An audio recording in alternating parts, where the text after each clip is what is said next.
Magandang araw po sa ating lahat. Ako nga po pala ulit si John D. Pilardo. Now, ang topic po natin today is about po sa glorification. So, glorification is the final step in our salvation journey. When Jesus returned, He will raise the bodies of all believers who have died and transform those who are still alive. We still receive glorified body like Christ. Yun po yung glorification, yung status po natin itinataas talaga ng Diyos, na katulad ng Panginoong Kristo. No more like pain, aging, sin, or death. This our great hope is as Christians. Full restoration of our being for eternity.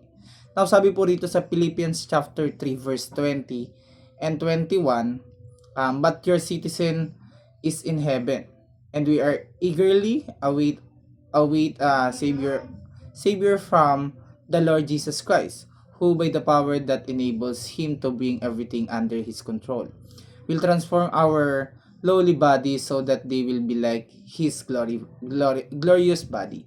Sa Tagalog po basahin po natin, sabi po rito, subalit sa kabilang dako, tayo ay mga mamamayan ng langit. Mula rooy hinihintay ng nating may pananabik ang Panginoong Hesukristo, ang ating tagapagligtas. Sa pamamagitan ng kapangyarihan, ginamit niya ang pagpapasuko sa lahat ng bagay. Ang ating katawang may kahinaan ay babaguhin niya upang maging katulad ng kanyang katawang maluwalhati. Now, sabi po rito sa first teaching natin, glorification begins at the resurrection.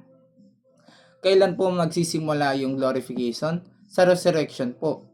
Bubuhayin po tayo mag-uli ng ating Panginoon sa Kristo at mangyayari yan sa kanyang muling pagbabalik. Yung glorification po, ito po yung final step of our salvation. Right now po, nasa ilalim tayo ng sanctification by the Holy Spirit. Ibig sabihin, ng sanctification, binabago tayo ng Diyos araw-araw sa pamamagitan ng kapangyarihan ng Santong Espiritu. So, glorification begins at the resurrection. In point number 2 po natin, pangalawa natin katuruan, glorification is the climax of salvation. Yung glorification po, ito yung climax, kumbaga, yung ultimate goal ng salvation. Mag-glorify tayo.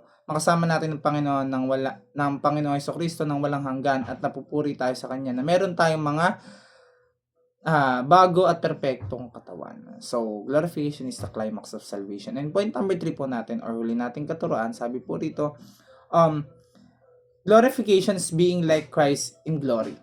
Ang maging ganap na kawangis ni Kristo, hindi lamang sa puso, kundi pati sa kaluwalhatian. Ito ang wakas ng ating lakbayin ng pananampalataya, kung saan lahat ng kasalanan, kahinaan at pagdurusa ay papalitan ng kabanalan at mula sa Diyos.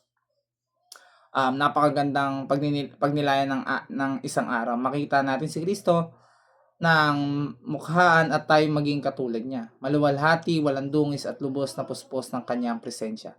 Hindi ito bunga ng ating pagsisikap, kundi biyaya ng Diyos na nagsimula sa ating kaligtasan at nagpapatuloy sa ating kabanalan at magtatapos sa ating kaluwalhatian. So, glorification is being like in glory. Now, hanggang dito na lamang po at maraming salamat po.